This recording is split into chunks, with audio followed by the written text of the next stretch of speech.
ಮನೆ ಕುಸಿತ ಇದ್ದಂತೆ ಓಡಿ ಬಂದು ಕುಟುಂಬಗಳು ಜೀವ ಉಳಿಸಿಕೊಂಡಿದ್ದು ಹೇಗೆ? ಸೇತುವೆಗಳು ಜಲಾವೃತವಾಗಿ ಅವಾಂತರ ಸೃಷ್ಟಿಯಾಗಿದ್ದು ಎಲ್ಲಿ? ತರಾತುರಿಯಲ್ಲಿ ಕೃಷಿ ಸಚಿವರು ಮೀಟಿಂಗ್ ಮುಗಿಸಿದ್ದು ಯಾಕೆ? ನೋಡೋಣ ಮಳೆ ಅವಾಂತರ ಕರ್ನಾಟಕ ಎಕ್ಸ್‌ಪ್ರೆಸ್‌ನಲ್ಲಿ. ಉತ್ತರ ಕರ್ನಾಟಕದಲ್ಲಿ ಸುರಿತಿರೋ ರಣಮಳೆ ಅವಾಂತರಗಳ ಸರಮಾಲೆಯನ್ನೇ ಸೃಷ್ಟಿಸಿದೆ. ಬೆಳಗಾವಿ ಮಳೆ ಹೊಡೆತಕ್ಕೆ ಬೆಚ್ಚಿಬಿದ್ದಿದೆ. ಮಳೆಯ ಅಬ್ಬರಕ್ಕೆ ಆನಗೋಳದಲ್ಲಿ 2 ಅಂತಸ್ತಿನ ಕಟ್ಟಡ ಕುಸಿದಿದೆ. ಮನೆಯಲ್ಲಿದ್ದ 12 ಮಂದಿ ಅದೃಷ್ಟವಶಾತ್ ಪ್ರಾಣಾಪಾಯದಿಂದ ಪಾರಾಗಿದ್ದಾರೆ. ಮನೆ ಬೀಳುವಾಗಲೇ ಹೊರಗೆ ಓಡಿ ಬಂದು 2 ಕುಟುಂಬಗಳು ಜೀವ ಉಳಿಸಿಕೊಂಡಿವೆ. ಅಣ್ಣಪ್ಪ ಕೊಪ್ಪದ್, ಆಶಾ ಕೊಪ್ಪದ್ ಕುಟುಂಬಗಳು ಸ್ವಲ್ಪದರಲ್ಲೇ ಪ್ರಾಣಾಪಾಯದಿಂದ ಪಾರಾಗಿವೆ. ಅಶೋಕ ಬೆಂಡಿಗೇರಿ ಅನ್ನೋರ ಮನೆಯಲ್ಲಿ ಬಾಡಿಗೆ ಪಡೆದಿದ್ರು. ಈಗ ಎಲ್ಲವನ್ನೂ ಕಳೆದುಕೊಂಡು ಕಂಗಾಲಾಗಿದ್ದಾರೆ. ಬೆಳಗಾವಿಯಲ್ಲಿ ರಣಮಳೆ ಆರ್ಭಟಿಸುತ್ತಿದೆ. ನಗರದಲ್ಲಿ ಸುರಿಯುತ್ತಿರುವ ಧಾರಾಕಾರ ಮಳೆಗೆ ಮತ್ತೊಂದು ಮನೆ ಕುಸಿದಿದೆ. ಕಾಮತಗಲ್ಲಿಯಲ್ಲಿ ಅನಿಲ್ ಬಡಮಂಜಿ ಎಂಬುವರಿಗೆ ಸೇರಿದ ಮನೆ ಕುಸಿದು ಬಿದ್ದಿದೆ. ಪತ್ನಿ 2 ಮಕ್ಕಳೊಂದಿಗೆ ವಾಸವಿದ್ದ ಅನಿಲ್ ಗೋಡೆ ಕುಸಿತ ಕಂಡು 2 ದಿನಗಳ ಹಿಂದೆ ಮನೆ ಖಾಲಿ ಮಾಡಿ ಬಾಡಿಗೆ ಮನೆಗೆ ಶಿಫ್ಟ್ ಆಗಿದ್ರು. ಇಂದು ಇಡೀ ಮನೆ ಕುಸಿದಿದ್ದು ಕೆಲ ಸಾಮಗ್ರಿಗಳು ನಾಶವಾಗಿವೆ.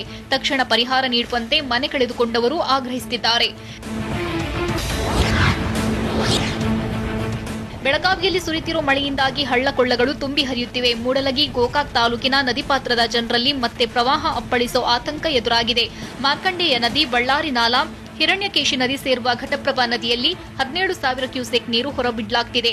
ಹೀಗಾಗಿ ನದಿ ಪಾತ್ರದ ಜನರಿಗೆ ಪ್ರವಾಹದ ಆತಂಕ ಕಾಡ್ತಿದೆ. ಹೆಚ್ಚು ನೀರು ಹರಿಬಿಟ್ರೆ ಎಲ್ಲ ಜಮೀನುಗಳು, ಮನೆಗಳು ಮುಳುಗಡೆಯಾಗುತ್ತೆ. ಹೀಗಾಗಿ ಜನರು ಆತಂಕದಲ್ಲೇ ದಿನ ದೂಡ್ತಿದ್ದಾರೆ. ಗೋಕಾಕ್ ಭಾಗದಲ್ಲಿ ಮಳೆಯಿಂದಾಗಿ ಸೇತುವೆಗಳು ಮುಳುಗಡೆಯಾಗಿ ಸಂಪರ್ಕ ಕಡಿತಗೊಂಡಿದೆ.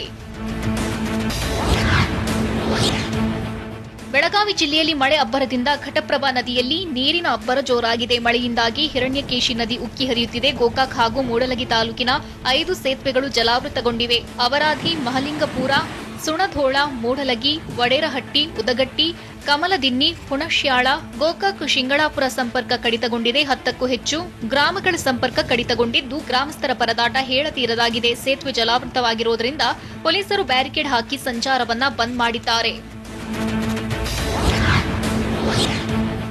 ಬೆಳಗಾವಿ ಜಿಲ್ಲೆಯಲ್ಲಿ ಮಳೆರಾಯನ ಅಟ್ಟಹಾಸಕ್ಕೆ ಅನ್ನದಾತರು ಕಂಗಾಲಾಗಿದ್ದಾರೆ. ಮಳೆ ನೀರಿನಿಂದ ಜಮೀನುಗಳಿಗೆ ನೀರು ನುಗ್ಗಿ ಬೆಳೆಗಳು ಜಲಾವೃತವಾಗಿವೆ. ಬಳ್ಳಾರಿ ನಾಲಾದ ನೀರು ನುಗ್ಗಿ 100 ಎಕರೆ ಭತ್ತ, ಕಬ್ಬು ಬೆಳೆ ಹಾನಿಯಾಗಿದೆ.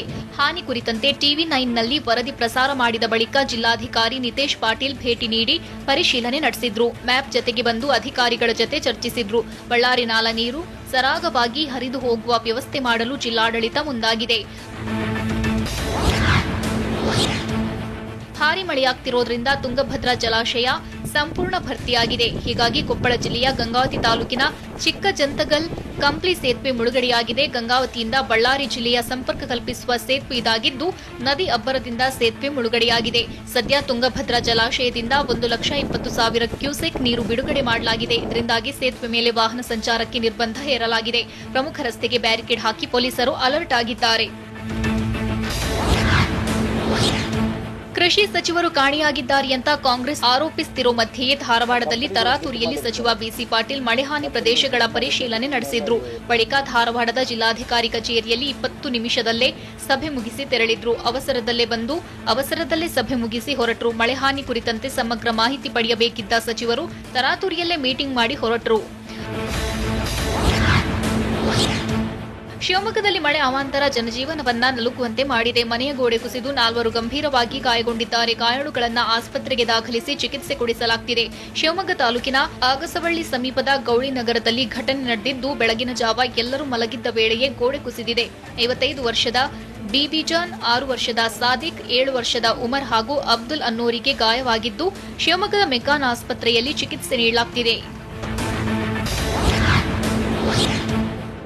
ರಾಯಚೂರು ಜಿಲ್ಲೆಯಲ್ಲಿ ಮಳೆ ರೌದ್ರ ನರ್ತನ ನಡೆಸುತ್ತಿದೆ. ಮಳೆಯಿಂದಾಗಿ ಕೆರೆ ಭರ್ತಿಯಾಗಿ ಜಮೀನುಗಳಿಗೆ ನೀರು ನುಗ್ಗಿವೆ. ರಾಯಚೂರು ತಾಲೂಕಿನ ಕೆರೆಬೂದೂರು ಗ್ರಾಮದ ಕೆರೆ ತುಂಬಿ ಹರಿಯುತ್ತಿದ್ದು ಸಾಕಷ್ಟು ಅವಾಂತರ ಸೃಷ್ಟಿಯಾಗಿದೆ. ಕೆರೆ ನೀರು ನುಗ್ಗಿದ್ರಿಂದ 100 ಎಕರೆ ಹತ್ತಿ ಬೆಳೆ ಜಲಾವೃತವಾಗಿದ್ದು ರೈತರು ಪರದಾಡುವಂತಾಗಿದೆ. ಲಕ್ಷಾಂತರ ರೂಪಾಯಿ ಖರ್ಚು ಮಾಡಿ ಬೆಳೆದ ಬೆಳೆ ನೀರು ಪಾಲಾಗಿದ್ದು ಕೈಗೆ ಬಂದ ತುತ್ತು ಬಾಯಿಗೆ ಬರದಂತಾಗಿದೆ.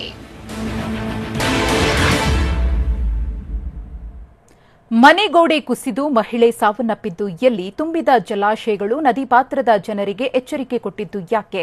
ರಾಜ್ಯ ಹೆದ್ದಾರಿ ಮೇಲೆ ಮರ ಬಿದ್ದು ಟ್ರಾಫಿಕ್ ಜಾಮ್ ಉಂಟಾಗಿದ್ದು ಎಲ್ಲಿ? ನೋಡೋಣ ಜಲಗಂಡಾಂತರ ಕರ್ನಾಟಕ ಎಕ್ಸ್‌ಪ್ರೆಸ್‌ನಲ್ಲಿ. ಶಿವಮೊಗ್ಗ ಜಿಲ್ಲೆಯ ಭದ್ರಾವತಿ ತಾಲೂಕಿನ ಕಾಚಿಗೊಂಡನಹಳ್ಳಿಯಲ್ಲಿ ಮನೆಗೋಡೆ ಕುಸಿದು ಮಹಿಳೆಯೊಬ್ಬರು ಮೃತಪಟ್ಟಿದ್ದಾರೆ. ಭಾಗ್ಯಮ್ಮ ಎಂಬುವರು ಮೃತಪಟ್ಟಿದ್ದು, ಘಟನೆಯಲ್ಲಿ ಕೃಷ್ಣಮೂರ್ತಿ ಎಂಬಾತನಿಗೆ ಗಾಯಗಳಾಗಿವೆ. ಗಾಯಾಳು ಕೃಷ್ಣಮೂರ್ತಿಯವರನ್ನ ಖಾಸಗಿ ಆಸ್ಪತ್ರೆಗೆ ದಾಖಲಿಸಲಾಗಿದೆ. ನಿರಂತರವಾಗಿ ಮಳೆಯಾಗ್ತಿರುವುದರಿಂದ ಜಿಲ್ಲೆಯಲ್ಲಿ ಸಾಕಷ್ಟು ಅವಾಂತರಗಳೇ ಸೃಷ್ಟಿಯಾಗಿದೆ. ಯಾವಾಗ ಏನಾಗುತ್ತೋ ಅನ್ನೋ ಆತಂಕದಲ್ಲಿ ಜನ ಕಾಲ ಕಳೆಯುವಂತಾಗಿದೆ. ಮಲೆನಾಡು ಭಾಗದಲ್ಲಿ ಮಳೆ ಸುರಿತಾ ಇರುವುದರಿಂದ ಸಾಲು ಸಾಲು ಅವಾಂತರಗಳು ಸೃಷ್ಟಿಯಾಗ್ತಿವೆ. ಶಿವಮೊಗ್ಗ ಜಿಲ್ಲೆಯಲ್ಲಿ ಧಾರಾಕಾರ ಮಳೆ ಮುಂದುವರೆದಿದೆ. ಹೊಸನಗರ ತಾಲೂಕಿನ ಹೆದ್ದಾರಿಪುರ ಗ್ರಾಮದಲ್ಲಿ ಭಾರೀ ಗಾಳಿ ಮಳೆಯಾಗಿದೆ. ಹೀಗಾಗಿ ರಾಜ್ಯ ಹೆದ್ದಾರಿಗೆ ಅಡ್ಡಲಾಗಿ ಮರ ಬಿದ್ದು ಸಂಚಾರ ಸಂಪೂರ್ಣ ಅಸ್ತವ್ಯಸ್ತವಾಗಿತ್ತು. ರಿಪ್ಪನ್ಪೇಟೆಯಿಂದ ತೀರ್ಥಹಳ್ಳಿಗೆ ಹೋಗುವ ರಸ್ತೆ ಮಧ್ಯೆ ಮರ ಬಿದ್ದಿದೆ. ಟ್ರಾಫಿಕ್ ಜಾಮ್ ಹಿನ್ನೆಲೆಯಲ್ಲಿ ವಾಹನ ಸವಾರರು ಪರದಾಟ ಅನುಭವಿಸುವಂತಾಯಿತು.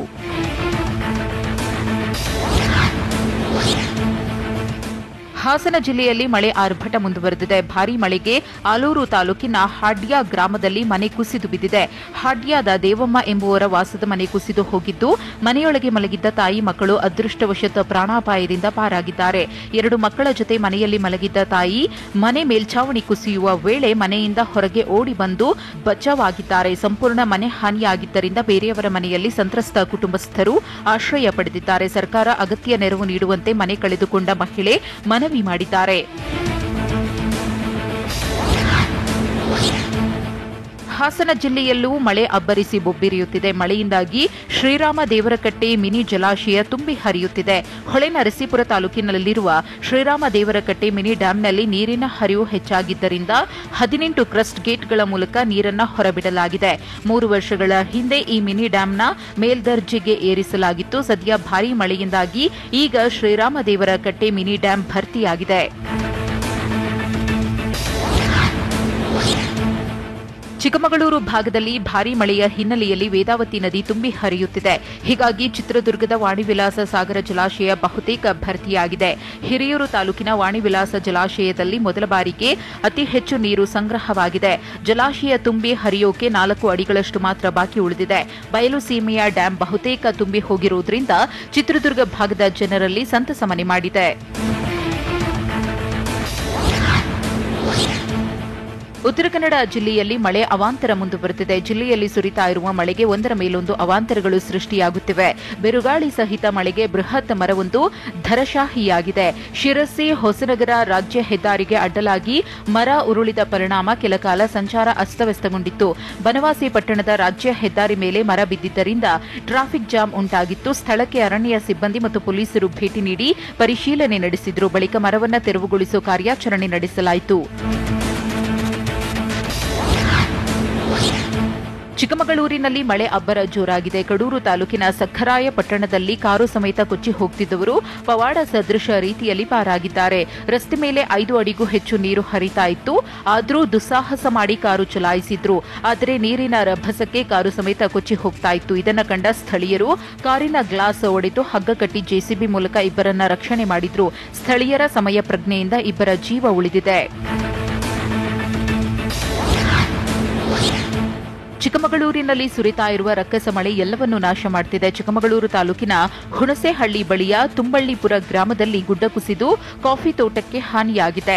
ಅಣ್ಣಪ್ಪ ಶೆಟ್ಟಿ ಎಂಬುವರ 1 ಎಕರೆ ಕಾಫಿ ತೋಟ ನಾಶವಾಗಿದೆ. ಅಷ್ಟೇ ಅಲ್ಲ, ಕಾಫಿ ತೋಟದಲ್ಲಿ ಮೆಣಸು ಮತ್ತು ಅಡಿಕೆ ಬೆಳೆ ಬೆಳೆದಿದ್ದು ಗುಡ್ಡ ಕುಸಿದಿದ್ದರಿಂದ ಅದು ಕೂಡ ಹಾಳಾಗಿದೆ. ರೈತರು ಏನ್ ಮಾಡೋದು ಅಂತ ದಿಕ್ಕೆ ತೋಚದಂತಾಗಿ ತಲೆ ಮೇಲೆ ಕೈ ಹೊತ್ತು ಕೂತಿದ್ದಾರೆ. ಚಿಕ್ಕಮಗಳೂರಿನಲ್ಲಿ ಮಳೆರಾಯ ಮರಣ ಮೃದಂಗ ಬಾರಿಸಿದ್ದಾನೆ. ಎನ್ಆರ್ಪುರ ತಾಲೂಕಿನ ಸಾತ್ಕುಳಿ ಗ್ರಾಮದ ಬಳಿ ಕಾರು ಸಮೇತ ನೀರಿನಲ್ಲಿ ಕೊಚ್ಚಿ ಹೋಗಿ ವ್ಯಕ್ತಿ ಮೃತಪಟ್ಟಿರುವ ಘಟನೆ ನಡೆದಿದೆ. ಶೆಟ್ಟಿಕೊಪ್ಪ ಗ್ರಾಮದ 50 ವರ್ಷದ ಪ್ರಸನ್ನ ನೀರು ಪಾಲಾಗಿದ್ದಾರೆ. ನಿನ್ನೆ ರಾತ್ರಿ ಮನೆಗೆ ತೆರಳುವ ಸಂದರ್ಭದಲ್ಲಿ ರಸ್ತೆ ಮೇಲೆ ನೀರು ಹರಿತಾ ಇರುವುದನ್ನು ಗಮನಿಸದೆ ಕಾರು ಚಲಾಯಿಸಿದ್ದಾರೆ. ನಿನ್ನೆಯಿಂದಲೂ ವ್ಯಕ್ತಿಗಾಗಿ ಕುಟುಂಬಸ್ಥರು ಹುಡುಕಾಟ ನಡೆಸಿದ್ರು. ಆದರೆ ಇಂದು ನೀರಿನ ಪ್ರಮಾಣ ಕಡಿಮೆಯಾದ ಹಿನ್ನೆಲೆಯಲ್ಲಿ ಮೃತದೇಹ ಪತ್ತೆಯಾಗಿದೆ. ಸಾವಿರಾರು ಎಕರೆ ಬೆಳೆ ನೀರು ಪಾಲಾಗಿದ್ದು ಎಲ್ಲಿ? ರಾಜ್ಯದಲ್ಲಿ ಸುರಿತಾ ಇರೋ ಮಳೆ ಎಫೆಕ್ಟ್ ಹಂಪಿಗೂ ತಟ್ಟಿದ್ದು ಹೇಗೆ? ಉತ್ತರ ಕನ್ನಡದಲ್ಲಿ ಗುಡ್ಡದ ಭೂತದ ಆತಂಕ ಸೃಷ್ಟಿಯಾಗಿರುವುದು ಯಾಕೆ? ನೋಡೋಣ ವರುಣಾಘಾತ ಕರ್ನಾಟಕ ಎಕ್ಸ್‌ಪ್ರೆಸ್‌ನಲ್ಲಿ. ಕಲಬುರಗಿ ಜಿಲ್ಲೆಯಲ್ಲಂತೂ ಮಳೆ ಹೊಡೆತಕ್ಕೆ ಅನ್ನದಾತರು ಕಣ್ಣೀರಾಗಿದ್ದಾರೆ. ಬೋರಿ ನದಿ ಪ್ರವಾಹದಿಂದಾಗಿ ಸೇತುವೆ ಮುಳುಗಡೆಯಾಗಿದೆ. ಜೇವರ್ಗಿ ಕೆ, ಜೇವರ್ಗಿ ಬಿ ಗ್ರಾಮಗಳಿಗೆ ಸಂಪರ್ಕ ಕಡಿತಗೊಂಡಿದೆ. ಅಫಜಲಪುರ ತಾಲೂಕಿನ ಜೇವರ್ಗಿ ಗ್ರಾಮದಲ್ಲಿನ ಜಮೀನಿಗೆ ನದಿಯ ನೀರು ನುಗ್ಗಿದ ಪರಿಣಾಮ ಸಾವಿರಾರು ಎಕರೆ ಪ್ರದೇಶದಲ್ಲಿ ಬೆಳೆಯಲಾಗಿದ್ದ ಬೆಳೆ ನಾಶವಾಗಿದೆ. ಹೀಗಾಗಿ ಸರ್ವೆ ನಡೆಸಿ ಸೂಕ್ತ ಪರಿಹಾರ ಒದಗಿಸಬೇಕು ಅಂತ ರೈತರು ಸರ್ಕಾರಕ್ಕೆ ಮನವಿ ಮಾಡುತ್ತಿದ್ದಾರೆ. ವಿಜಯನಗರದ ತುಂಗಭದ್ರಾ ಜಲಾಶಯ ಮಳೆಯಿಂದಾಗಿ ಭರ್ತಿಯಾಗಿದ್ದು ನದಿಗೆ ನೀರನ್ನ ಹರಿಬಿಡಲಾಗಿದೆ. 1,48,408 ಕ್ಯೂಸೆಕ್ ನೀರನ್ನ ಹರಿಬಿಡಲಾಗಿದೆ. ಟಿಬಿ ಡ್ಯಾಂಗೆ 1,41,550 ಕ್ಯೂಸೆಕ್ ನೀರು ಒಳಹರಿವು ಇದ್ದು 8 ಗೇಟ್ಗಳ ಮೂಲಕ ನೀರು ಹೊರಬಿಡಲಾಗಿದೆ. ಡ್ಯಾಂನಿಂದ ಹೊರಹರಿವು ಹೆಚ್ಚಾಗಿದ್ದರಿಂದಾಗಿ ನದಿ ಪಾತ್ರದ ಜನರಿಗೆ ಎಚ್ಚರ ವಹಿಸುವಂತೆ ಸೂಚನೆ ನೀಡಲಾಗಿದೆ.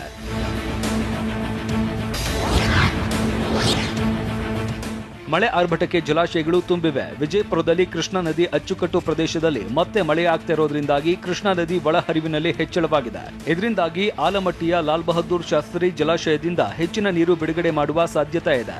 ಹೀಗಾಗಿ ನದಿ ಪಾತ್ರದ ಜನರು ಎಚ್ಚರದಿಂದ ಇರುವಂತೆ ಮೈಕ್ ಮೂಲಕ ಕೂಗಿ ಹೇಳಲಾಯಿತು. ಯಲಗೂರು ಗ್ರಾಮ ಪಂಚಾಯಿತಿ ವ್ಯಾಪ್ತಿಯಲ್ಲಿ ಜನರಿಗೆ ಅಲರ್ಟ್ ಮಾಡಲಾಯಿತು. ನಿನ್ನೆ ಸಂಜೆ ಆಲಮಟ್ಟಿ ಜಲಾಶಯದಿಂದ 1 ಲಕ್ಷ ಕ್ಯೂಸೆಕ್ ನೀರು ಹೊರಕ್ಕೆ ಬಿಡಲಾಗಿದೆ.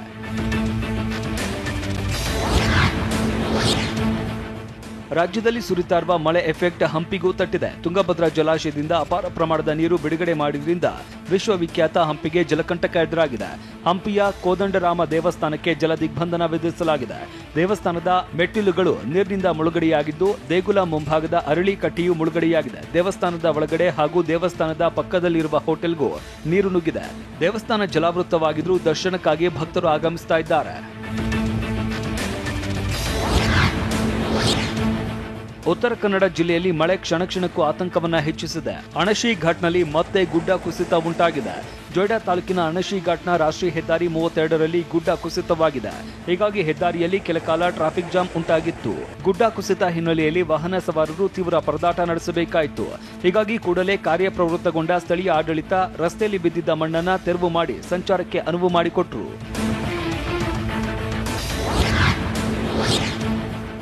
ಮಹಾರಾಷ್ಟ್ರದ ಘಟ್ಟ ಪ್ರದೇಶದಲ್ಲಿ ಮಳೆಯಾಗ್ತಾ ಇರೋದ್ರಿಂದ ನದಿಗಳ ನೀರಿನ ಮಟ್ಟ ಹೆಚ್ಚಾಗಿದೆ. ವೇದಗಂಗಾ, ದೂದಗಂಗಾ ನದಿಗಳು ಉಕ್ಕಿ ಹರಿತಾ ಇವೆ. ಹೀಗಾಗಿ ನದಿ ಪಾತ್ರದ ಜನರಲ್ಲಿ ಮತ್ತೆ ಪ್ರವಾಹದ ಭೀತಿ ಎದುರಾಗಿದೆ. ವರ್ಷದಲ್ಲಿ 2ನೇ ಬಾರಿಗೆ ಕೆಳಹಂತದ ಸೇತುವೆಗಳು ಬಂದ್ ಆಗಿವೆ. ಬೆಳಗಾವಿ ಜಿಲ್ಲೆಯ ನಿಪ್ಪಾಣಿ ತಾಲೂಕಿನ 6 ಕೆಳಹಂತದ ಸೇತುವೆಗಳು ಮುಳುಗಡೆಯಾಗಿವೆ. ಆದರೂ ಸೇತುವೆ ದಾಟುವ ದುಸ್ಸಾಹಸಕ್ಕೆ ಜನ ಯತ್ನಿಸ್ತಾ ಇದ್ದು ನದಿಗೆ ಇಳಿಯದಂತೆ ಸಾರ್ವಜನಿಕರಿಗೆ ಜಿಲ್ಲಾಡಳಿತ ಎಚ್ಚರಿಕೆ ನೀಡಿದೆ. ಆದರೂ ನಿಯಮ ಉಲ್ಲಂಘಿಸಿ ಬಟ್ಟೆ ತೊಳೆಯುವುದು, ಸ್ನಾನ ಮಾಡೋದನ್ನ ಮಾಡ್ತಿದ್ದಾರೆ. ವಿಜಯಪುರದ ಢೋಣಿ ನದಿ ಪ್ರವಾಹದಿಂದ ಹಲವು ಗ್ರಾಮಗಳು ಸಂಕಷ್ಟಕ್ಕೀಡಾಗಿವೆ. ನೆರೆ ಪೀಡಿತ ಪ್ರದೇಶಗಳಿಗೆ ಜಿಲ್ಲಾ ಉಸ್ತುವಾರಿ ಸಚಿವ ಉಮೇಶ್ ಕತ್ತಿ ಭೇಟಿ ನೀಡಿದ್ರು. ತ್ರಿಕೋಟ ತಾಲೂಕಿನ ಧನ್ಯಾಳ, ದಾಶ್ಯಾಳ ಹಾಗೂ ಹರನಾಳ ಗ್ರಾಮಗಳಿಗೆ ಭೇಟಿ ನೀಡಿ ಜನರ ಸಮಸ್ಯೆಯನ್ನ ಆಲಿಸಿದ್ರು. ಪ್ರವಾಹಕ್ಕೆ ತುತ್ತಾದವರಿಗೆ ಸೂಕ್ತ ಪರಿಹಾರ ನೀಡಲಾಗುತ್ತೆ. ಸರ್ಕಾರದ ಬಳಿ ಪ್ರವಾಹ ಹಾನಿಗೆ ನೀಡೋದಕ್ಕೆ ಸಾಕಷ್ಟು ಹಣ ಇದೆ. ಅನುದಾನದ ಕೊರತೆ ಇಲ್ಲ ಅಂತ ಭರವಸೆ ನೀಡಿದ್ರು. ಜೊತೆಗೆ ಢೋಣಿ ನದಿಯಲ್ಲಿ ಹೂಳು ತೆಗೆಯೋದಕ್ಕೆ ಸರ್ಕಾರ ಕ್ರಮ ಕೈಗೊಳ್ಳಲಿದೆ ಅಂತ ಹೇಳಿದ್ರು. ರಾಜ್ಯದಲ್ಲಿ ವರುಣನ ಆರ್ಭಟ ತಗ್ಗಲಿ ಅಂತ ದೇವರ ಮೊರೆ ಹೋಗಲಾಗಿದೆ. ಚಿಕ್ಕಮಗಳೂರು ಜಿಲ್ಲೆಯ ಶೃಂಗೇರಿ ತಾಲೂಕಿನ ಕಿಗ್ಗಾದ ಋಷ್ಯ ಶೃಂಗೇಶ್ವರ ದೇಗುಲದಲ್ಲಿ ಕೆಪಿಸಿಸಿ ಕಿಸಾನ್ ಘಟಕದ ರಾಜ್ಯಾಧ್ಯಕ್ಷ ಸಚಿನ್ ಮಿಗಾ ವಿಶೇಷ ಪೂಜೆ ಸಲ್ಲಿಸಿದ್ರು. ಕೆಪಿಸಿಸಿ ಅಧ್ಯಕ್ಷ ಡಿಕೆಶಿ ಸೂಚನೆ ಮೇರೆಗೆ ಪೂಜೆ ಸಲ್ಲಿಸಲಾಯಿತು. ಮಳೆ ದೇವರೆಂದೇ ಖ್ಯಾತಿಯಾಗಿರುವ ಶ್ರೀ ಋಷ್ಯ ಶೃಂಗೇಶ್ವರದಲ್ಲಿ ವಿಶೇಷ ಅರ್ಚನೆ ಮಾಡಿ ರಣಮಳೆಯಿಂದ ಬೆಳೆಗಳನ್ನು ರಕ್ಷಿಸುವಂತೆ ಪೂಜೆ ಸಲ್ಲಿಸಲಾಯಿತು. ಚಾಮರಾಜನಗರ ಜಿಲ್ಲೆಯ ಕೊಳ್ಳೇಗಾಲ ತಾಲೂಕಿನ ಭರಚುಕ್ಕಿ ಜಲಪಾತ ಹಾಲ್ನೊರೆಯಂತೆ ಧುಮ್ಮಿಕ್ತಾ ಇದೆ. ಒಂದೆಡೆ ಮಂಡ್ಯ ಜಿಲ್ಲೆಯಲ್ಲಿ ಗಗನಚುಕ್ಕಿಯಾಗಿ ಧುಮ್ಮಿಕ್ತಾ ಇದ್ರೆ ಚಾಮರಾಜನಗರ ಜಿಲ್ಲೆ ಭರಚುಕ್ಕಿಯಾಗಿ ಧುಮ್ಮಿಕ್ಕುತ್ತಿದೆ. ಕಾವೇರಿ ನದಿಯಿಂದ ಸೃಷ್ಟಿಯಾಗಿರುವ ಅದ್ಭುತ ಜಲ ವೈಭವ ನೋಡೋದಕ್ಕೆ ಜನಸಾಗರವೇ ಹರಿದು ಬರ್ತಾ ಇದೆ. ಬೋರ್ಗರೆದು ಧುಮ್ಮಿಕ್ತಾ ಇರುವ ಕಾರಣ ಜಲಪಾತ ವೀಕ್ಷಣೆಗೆ ಪ್ರವಾಸಿಗರು ದಂಡಿಯಾಗಿ ಬರ್ತಿದ್ದಾರೆ. ನೂರಾರು ಕುಟುಂಬಗಳನ್ನ ಇದ್ದಕ್ಕಿದ್ದಂತೆ ಸ್ಥಳಾಂತರ ಮಾಡಿದ್ದು ಯಾಕೆ? ಮೀನು ಹಿಡಿಯಲು ಹೋಗಿ ವ್ಯಕ್ತಿ ಕೊಚ್ಚಿಕೊಂಡು ಹೋಗಿದ್ದೆಲ್ಲಿ? ಬಿರುಗಾಳಿ ಸಹಿತ ಮಳೆಗೆ ಮನೆಗಳು ಕುಸಿದು ಬೀಳ್ತಾ ಇರುವುದು ಎಲ್ಲಿ? ನೋಡೋಣ ರಣಮಳೆ ಕರ್ನಾಟಕ ಎಕ್ಸ್‌ಪ್ರೆಸ್‌ನಲ್ಲಿ. ರಾಜ್ಯಾದ್ಯಂತ ರಣಭೀಕರ ಮಳೆಯಿಂದಾಗಿ ನದಿ ಹಳ್ಳಕೊಳ್ಳಗಳು ತುಂಬಿ ಹರಿಯುತ್ತಿವೆ. ಕಬಿನಿ ಜಲಾಶಯದಿಂದ ನದಿಗೆ ಅಪಾರ ಪ್ರಮಾಣದ ನೀರು ಬಿಡುಗಡೆ ಮಾಡಲಾಗಿದೆ. ಕಪಿಲಾ ನದಿ ಪ್ರವಾಹದಿಂದಾಗಿ ಮೈಸೂರು ಜಿಲ್ಲೆ ನಂಜನಗೂಡಿನ ಶ್ರೀಕಂಠೇಶ್ವರ ದೇಗುಲದ ಸ್ನಾನಘಟ್ಟ ಮುಳುಗಡೆಯಾಗಿದೆ. ನದಿ ಮಧ್ಯದಲ್ಲಿರುವ ಕಾಲು ಮಂಟಪವೂ ಮುಳುಗಡೆಯಾಗಿದೆ. ಪರಶುರಾಮ ದೇವಾಲಯವನ್ನ ನದಿ ನೀರು ಆವರಿಸಿದೆ. ದೂರದಿಂದಲೇ ದೇವರಿಗೆ ಪೂಜೆ ಸಲ್ಲಿಸಲಾಗುತ್ತಿದೆ. ಹೀಗಾಗಿ ಸುರಕ್ಷಿತ ಸ್ಥಳಗಳಿಗೆ ತೆರಳುವಂತೆ ನದಿ ಪಾತ್ರದ ಜನರಿಗೆ ಸೂಚನೆಯನ್ನು ಕೊಡಲಾಗಿದೆ. ಕೊಡಗು ಜಿಲ್ಲೆಯಲ್ಲಿ ಮಳೆಯಿಂದಾಗಿ ಯಾವ ಕ್ಷಣದಲ್ಲಿ ಏನಾಗುತ್ತೋ ಅನ್ನೋ ಆತಂಕ ಮನೆ ಮಾಡಿದೆ. 2ನೇ ಮೊಣ್ಣಂಗೇರಿಯಲ್ಲಿ ಭೂಕುಸಿತದ ಭಯ ಉಂಟಾಗಿದೆ. ಹೀಗಾಗಿ ಮೊಣ್ಣಂಗೇರಿ ಗ್ರಾಮದಿಂದ ಈಗಾಗಲೇ 47 ಕುಟುಂಬಗಳನ್ನು ಸ್ಥಳಾಂತರ ಮಾಡಲಾಗಿದೆ. ಮಡಿಕೇರಿಯ ರೆಡ್ ಕ್ರಾಸ್ ಸಭಾಂಗಣಕ್ಕೆ ಜನರನ್ನ ಶಿಫ್ಟ್ ಮಾಡಲಾಗಿದ್ದು 122 ಸಂತ್ರಸ್ತರಿಗೆ ಕಾಳಜಿ ಕೇಂದ್ರದಲ್ಲಿ ಆಶ್ರಯ ನೀಡಲಾಗಿದೆ.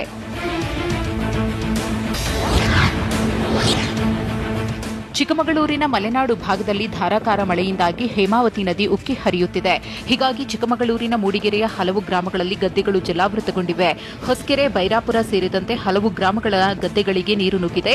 ಇದರಿಂದಾಗಿ 100 ಎಕರೆ ಪ್ರದೇಶದಲ್ಲಿನ ಗದ್ದೆಗಳು ಸಂಪೂರ್ಣ ನೀರಿನಲ್ಲಿ ಮುಳುಗಡೆಯಾಗಿದ್ದು ರೈತರು ಕಂಗಾಲಾಗಿದ್ದಾರೆ. ಉತ್ತರ ಕನ್ನಡ ಜಿಲ್ಲೆಯಲ್ಲಿ ರಣಮಳೆಯ ಆರ್ಭಟಕ್ಕೆ ಗುಡ್ಡಗಳೇ ಗಡಗಡ ನಡುಗುತ್ತಿವೆ. ಹೊನ್ನಾವರದ ಅಪ್ಸರಕೊಂಡ ಭಾಗದಲ್ಲಿ ನಿರಂತರ ಮಳೆಯಿಂದಾಗಿ 750 ಮೀಟರ್ ಗುಡ್ಡ ಬಿರುಕು ಬಿಟ್ಟಿದೆ. ಭಾರೀ ಪ್ರಮಾಣದಲ್ಲಿ ಬಿರುಕು ಬಿಟ್ಟಿರುವುದರಿಂದ ಯಾವುದೇ ಕ್ಷಣದಲ್ಲಾದರೂ ಗುಡ್ಡ ಕುಸಿಯುವ ಸಾಧ್ಯತೆ ಹೆಚ್ಚಿದೆ. ಹೀಗಾಗಿ ಗುಡ್ಡದ ಸಮೀಪದಲ್ಲಿರುವ 60 ಕುಟುಂಬಗಳಲ್ಲಿ ಆತಂಕ ಮನೆ ಮಾಡಿದ್ದು ಮುಂಜಾಗ್ರತಾ ಕ್ರಮವಾಗಿ 60 ಕುಟುಂಬಗಳನ್ನು ಕಾಳಜಿ ಕೇಂದ್ರಕ್ಕೆ ಸ್ಥಳಾಂತರ ಮಾಡಲಾಗಿದೆ. 3 ದಿನಗಳ ಕಾಲ ಕಾಳಜಿ ಕೇಂದ್ರದಲ್ಲೇ ಇರುವಂತೆ ಜಿಲ್ಲಾಡಳಿತ ಸೂಚಿಸಿದೆ. ಚಿಕ್ಕಮಗಳೂರಿನಲ್ಲಿ ರಣಮಳೆಯ ಆರ್ಭಟಕ್ಕೆ ಮನೆಗಳೇ ಕುಸಿದು ಬೀಳ್ತಿವೆ. ಬೆಟ್ಟಗೆರೆ ಗ್ರಾಮದಲ್ಲಿ ಬಿರುಗಾಳಿ ಸಹಿತ ಧಾರಾಕಾರ ಮಳೆಯಾಗುತ್ತಿರುವುದರಿಂದ ಮನೆ ಕುಸಿದು ಬಿದ್ದಿದೆ. ಸಂತೋಷ್ ಮತ್ತು ನೇತ್ರಾ ದಂಪತಿಗೆ ಸೇರಿದ ಮನೆ ಇದಾಗಿದ್ದು ಮನೆಯಲ್ಲಿದ್ದ ದಿನಸಿ, ಬಟ್ಟೆ ಮತ್ತು ವಸ್ತುಗಳೆಲ್ಲವೂ ನಾಶವಾಗಿವೆ. ಮನೆ ಕುಸಿತ ಇದ್ದಂತೆ ಹೊರಗೋಡಿ ಬಂದಿದ್ದರಿಂದ ಪ್ರಾಣಾಪಾಯದಿಂದ ನಿವಾಸಿಗಳು ಬಚಾವಾಗಿದ್ದಾರೆ. ಆದರೆ ಈ ವೇಳೆ ನೇತ್ರಾರ ತಾಯಿಗೆ ಕಾಲು ಮುರಿದಿದೆ. ಗಾಬರಿಯಿಂದ ಓಡಿ ಬರುವ ವೇಳೆ ಬಿದ್ದು ಕಾಲು ಮುರಿದಿದೆ. ಇದ್ದ ಮನೆಯೂ ನೆಲಸಮ ಆಗಿದ್ದರಿಂದ ಕುಟುಂಬಸ್ಥರಿಗೆ ದಿಕ್ಕೇ ತೋಚದಂತಾಗಿದೆ. ಕೊಡಗಿನಲ್ಲಿ ವರುಣ ಅವಾಂತರಗಳ ಸುರಿಮಳೆಯನ್ನೇ ಸುರಿಸಿದ್ದಾನೆ. ಪ್ರಾಥಮಿಕ ಆರೋಗ್ಯ ಕೇಂದ್ರಕ್ಕೂ ಮಳೆ ಎಫೆಕ್ಟ್ ತಟ್ಟಿದೆ. ಸೋಮವಾರಪೇಟೆ ತಾಲೂಕಿನ ಆಲೂರು ಸಿದ್ದಾಪುರ ಆರೋಗ್ಯ ಕೇಂದ್ರದಲ್ಲಿ ಆರೋಗ್ಯ ಕೇಂದ್ರದ ಕಾಂಪೌಂಡ್ ಕುಸಿತ ಕಂಡಿದೆ. 50 ಅಡಿ ಉದ್ದದ ಗೋಡೆ ಸಂಪೂರ್ಣ ನೆಲಕಚ್ಚಿದೆ. ಜಿಲ್ಲೆಯಲ್ಲಿ ಮಳೆಯಿಂದಾಗಿ ಮನೆಗಳ ಗೋಡೆಗಳು ಇದ್ದಕ್ಕಿದ್ದಂತೆ ಕುಸಿತ ಇರುವುದರಿಂದ ಜನ ಆತಂಕಕ್ಕೀಡಾಗಿದ್ದಾರೆ. ಹಾಸನ ಜಿಲ್ಲೆಯಲ್ಲಿ ಮಳೆ ರಣಾರ್ಭಟ ಮುಂದುವರೆಸಿದೆ. ಐಗೂರು ಹೊಳೆ ಉಕ್ಕಿ ಹರಿದು 100 ಎಕರೆ ಭತ್ತದ ಗದ್ದೆಗಳು ಜಲಾವೃತಗೊಂಡಿವೆ. ಸಕಲೇಶಪುರದ ಚಿಕ್ಕಕಲ್ಲೂರು ಗ್ರಾಮದಲ್ಲಿ ನಾಟಿ ಮಾಡಿದ್ದ 100 ಎಕರೆ ಜಮೀನು ಕೆರೆಯಂತಾಗಿದೆ. 4-5 ದಿನದಿಂದ ನೀರಿನಲ್ಲಿ ಗದ್ದೆಗಳು ಮುಳುಗಿವೆ. ಭಾರೀ ಮಳೆಗೆ ಬೆಳೆ ಕಳೆದುಕೊಂಡು ಅನ್ನದಾತ ಕಂಗಾಲಾಗಿದ್ದಾನೆ. ಹೀಗಾಗಿ ಸೂಕ್ತ ಪರಿಹಾರ ನೀಡುವಂತೆ ರೈತರು ಆಗ್ರಹಿಸುತ್ತಿದ್ದಾರೆ. ಟಿವಿ9 ವರದಿಯ ಬಳಿಕ ದಾವಣಗೆರೆ ಜಿಲ್ಲಾ ಉಸ್ತುವಾರಿ ಸಚಿವರು ಎಚ್ಚೆತ್ತುಕೊಂಡಿದ್ದಾರೆ. ಮಳೆಯಿಂದಾಗಿ ಹಾನಿಗೀಡಾದ ಪ್ರದೇಶಗಳಿಗೆ ಸಚಿವ ಭೈರತಿ ಬಸವರಾಜ ಭೇಟಿ ನೀಡಿ ಪರಿಶೀಲಿಸಿದ್ರು. ಭಾರೀ ಮಳೆಗೆ ಹದಡಿ ಕೆರೆ ಸೇತುವೆ ಕುಸಿದಿತ್ತು. ಈ ಬಗ್ಗೆ ಟಿವಿ9ನಲ್ಲಿ ನಿರಂತರ ವರದಿ ಪ್ರಸಾರವಾದ ಬೆನ್ನಲ್ಲೇ ಉಸ್ತುವಾರಿ ಸಚಿವ ಭೈರತಿ ಬಸವರಾಜ ಸ್ಥಳಕ್ಕೆ ಭೇಟಿ ನೀಡಿ ಪರಿಶೀಲನೆ ನಡೆಸಿದ್ರು. ದಾವಣಗೆರೆ, ಚನ್ನಗಿರಿ, ಶಿವಮೊಗ್ಗ ಸಂಪರ್ಕ ಸೇತುವೆ ಇದಾಗಿದ್ದು ದುರಸ್ತಿಯಾದ ಹದಡಿ ಕೆರೆ ಸೇತುವೆಯನ್ನ ವೀಕ್ಷಿಸಿದ್ರು. ತುಂಬಿ ಹರಿತಾ ಇರುವ ನದಿಯಲ್ಲಿ ಮೀನು ಹಿಡಿಯಲು ಹೋಗಿ ವ್ಯಕ್ತಿಯೋರ್ವ ನೀರು ಪಾಲಾಗಿರುವ ಘಟನೆ ಕಲಬುರಗಿ ಜಿಲ್ಲೆ ಚಿತ್ತಾಪುರ ತಾಲೂಕಿನ ಮಾಡಬೂಳ ಗ್ರಾಮದ ಕಾಗಿಣಾ ನದಿಯಲ್ಲಿ ನಡೆದಿದೆ. ನಿನ್ನೆ ಸಂಜೆ ಸೇತುವೆ ಮೇಲೆ ಕುಳಿತು ನದಿಯಲ್ಲಿ ಬಲೆ ಬೀಸಿದ ಶೇಖ್ ಅಹಮದ್ ಆಯ ತಪ್ಪಿ ತುಂಬಿ ಹರಿತಾ ಇರುವ ನದಿಯಲ್ಲಿ ಬಿದ್ದಿದ್ದಾರೆ. ಅಗ್ನಿಶಾಮಕ ದಳ ಮತ್ತು ಎಸ್ಡಿಆರ್ಎಫ್ ತಂಡದಿಂದ ಶೋಧ ಕಾರ್ಯ ನಡೆದಿದೆ. ಮಾಡಬೂಳ ಪೊಲೀಸ್ ಠಾಣಾ ವ್ಯಾಪ್ತಿಯಲ್ಲಿ ಪ್ರಕರಣ ದಾಖಲಾಗಿದೆ. ರಾಜ್ಯ ಸರ್ಕಾರದಲ್ಲಿ ಸಿಎಂ ಬದಲಾವಣೆ ಆಗಿಯೇ ಬಿಡುತ್ತಾ? 3ನೇ ಸಿಎಂ ಬ್ರಹ್ಮಾಸ್ತ್ರವನ್ನ ಬಿಟ್ಟಿದ್ದು ಯಾಕೆ ಕಾಂಗ್ರೆಸ್? ಬಿಹಾರದಲ್ಲಿ ಸಿಎಂ ನಿತೀಶ್ ಕುಮಾರ್ ರಾಜೀನಾಮೆ ಕೊಟ್ಟಿದ್ದು ಯಾಕೆ? ನೋಡೋಣ ಸಮಗ್ರ ಕರ್ನಾಟಕ ಎಕ್ಸ್‌ಪ್ರೆಸ್‌ನಲ್ಲಿ. ರಾಜ್ಯ ರಾಜಕಾರಣದಲ್ಲಿ ಬದಲಾವಣೆಯ ಬಿರುಗಾಳಿ ಬೀಸುತ್ತಿದೆ. ಅದರಲ್ಲೂ ಬಿಜೆಪಿಯಿಂದ ಈಗಾಗಲೇ 2 ಸಿಎಂ ಕಂಡಿರೋ ರಾಜ್ಯದಲ್ಲಿ ಈಗ 3ನೇ ಸಿಎಂ ಗದ್ದುಗೆ ಏರ್ತಾರೆ ಅನ್ನೋ ಬಿರುಗಾಳಿ ಎದ್ದಿದೆ. ರಾಜ್ಯದಲ್ಲಿ 3ನೇ ಸಿಎಂ ಸೀಟು ಹತ್ತುವುದು ಸನ್ನಿಹಿತ ಅಂತ ಮುಖ್ಯಮಂತ್ರಿ ಬದಲಾವಣೆ ವದಂತಿ ಬಗ್ಗೆ ಕಾಂಗ್ರೆಸ್ ಟ್ವೀಟ್ ಮಾಡಿದೆ. ಅಮಿತ್ ಶಾ ಬಂದು ಹೋದ ಬಳಿಕ ಮೋಡ ಕವಿದ ಸ್ಥಿತಿ ನಿರ್ಮಾಣವಾಗಿದೆ ಅಂತ ರಾಜ್ಯ ಕಾಂಗ್ರೆಸ್ ಘಟಕ ಸಿಎಂ ಬೊಮ್ಮಾಯಿ ಕಾಲೆಳೆದಿದೆ. ಇಷ್ಟಕ್ಕೆ ಸುಮ್ಮನಾಗದ ಕಾಂಗ್ರೆಸ್ ಬೊಮ್ಮಾಯಿ ಗೊಂಬೆಯಾಟ ಮುಗಿಯುವ ಹಂತಕ್ಕೆ ಬಂದಿದೆ. ಅಮಿತ್ ಶಾ ಭೇಟಿ ಬಗ್ಗೆ ಯಾವೊಬ್ಬ ಸಚಿವರು ಮಾತನಾಡುತ್ತಿಲ್ಲ. ಯಾರಲ್ಲೂ ಸಂಭ್ರಮ ಇಲ್ಲದಿರುವುದೇ ಇದಕ್ಕೆ ನಿದರ್ಶನವಾಗಿದೆ ಅಂತ ಟ್ವೀಟ್ ಮೂಲಕ ಕಾಂಗ್ರೆಸ್ ವ್ಯಂಗ್ಯವಾಡಿದೆ. ಎಷ್ಟು ಪ್ರಯತ್ನಿಸಿದ್ರೂ ಜನತಾ ಪರಿವಾರಿಯಾಗಿದ್ದ ಬೊಮ್ಮಾಯಿ ಅವರನ್ನ ಕೇಶವ ಕೃಪಾದವರು ಸಂಘ ಪರಿವಾರಿಯಾಗಿ ಸ್ವೀಕರಿಸಲು ಒಪ್ಪಲೇ ಇಲ್ಲ. ಆಡಿಸಿ ನೋಡು ಎಂದು ಗೊಂಬೆಯಂತಿದ್ದ ಬೊಮ್ಮಾಯಿ ಅವರನ್ನ ಬೀಳಿಸಿ ನೋಡಲು ಹೈಕಮಾಂಡ್ ಹೊರಟಿದೆ ಅಂತ ಕಾಂಗ್ರೆಸ್ ಟ್ವೀಟ್ ಮಾಡಿದೆ.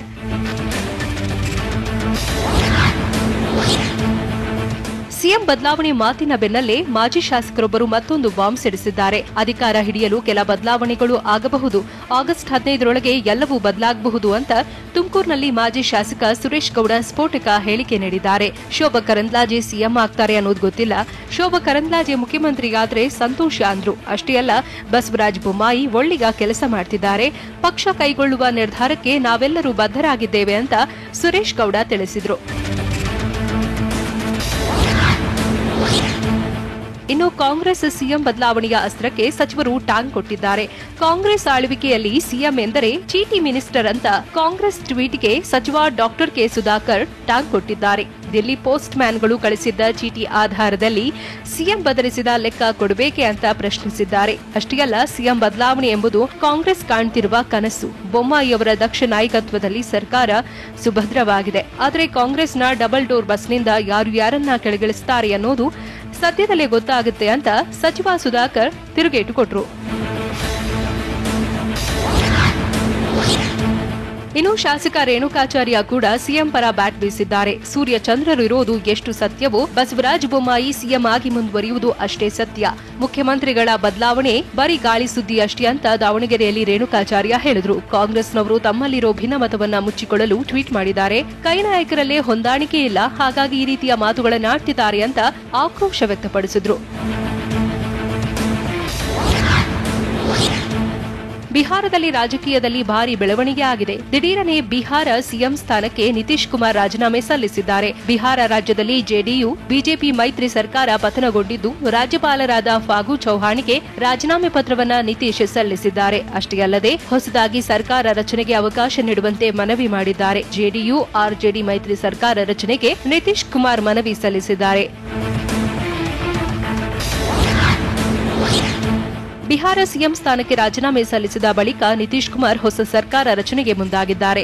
ರಾಜೀನಾಮೆ ನೀಡಿದ ಬಳಿಕ ಮಾಜಿ ಸಿಎಂ ಲಾಲು ಪ್ರಸಾದ್ ಯಾದವ್ ಪತ್ನಿ ರಾಬ್ಡಿ ದೇವಿಯನ್ನ ನಿತೀಶ್ ಕುಮಾರ್ ಭೇಟಿ ಮಾಡಿದ್ರು. ಪಾಟ್ನಾದ ನಿವಾಸದಲ್ಲಿ ಭೇಟಿಯಾಗಿ ಮಾತುಕತೆ ನಡೆಸಿದ್ರು. ಈ ವೇಳೆ ಆರ್ಜೆಡಿ ಶಾಸಕ ತೇಜಸ್ವಿ ಯಾದವ್ ಉಪಸ್ಥಿತಿಯಲ್ಲಿ ಸರ್ಕಾರ ರಚನೆ ಕುರಿತಂತೆ ಮಹತ್ವದ ಮಾತುಕತೆ ನಡೆಯಿತು. ರಾಜೀನಾಮೆ ಬಳಿಕ ನಿತೀಶ್ ಕುಮಾರ್ ಬಿಜೆಪಿ ವಿರುದ್ಧ ಕಿಡಿಕಾರಿದ್ದಾರೆ. ರಾಜೀನಾಮೆ ಸಲ್ಲಿಸಿದ ಬಳಿಕ ಮಾತನಾಡಿದ ನಿತೀಶ್ ಕುಮಾರ್, ಎನ್ಡಿಎ ಜೊತೆ ಮೈತ್ರಿ ಕಡಿದುಕೊಂಡಿದ್ದೇವೆ. ನಮ್ಮ ಪಕ್ಷದ ಬಗ್ಗೆ ಅಮಿತ್ ಶಾ ನಿರ್ಧಾರ ಕೈಗೊಳ್ಳುತ್ತಿದ್ರು. ಜೆಡಿಯು ಪಕ್ಷದ ಆಂತರಿಕ ವಿಚಾರದಲ್ಲಿ ಕೇಂದ್ರ ಗೃಹ ಸಚಿವ ಅಮಿತ್ ಶಾ ತಲೆ ಹಾಕುತ್ತಿದ್ರು. ಇದರಿಂದಾಗಿ ಬೇಸರಗೊಂಡು ಬಿಜೆಪಿ ಜೊತೆಗಿನ ಮೈತ್ರಿಯನ್ನ ಕಡಿದುಕೊಂಡಿದ್ದೇವೆ ಅಂತ ನಿತೀಶ್ ಕುಮಾರ್ ಅಸಮಾಧಾನ ಹೊರಹಾಕಿದ್ರು.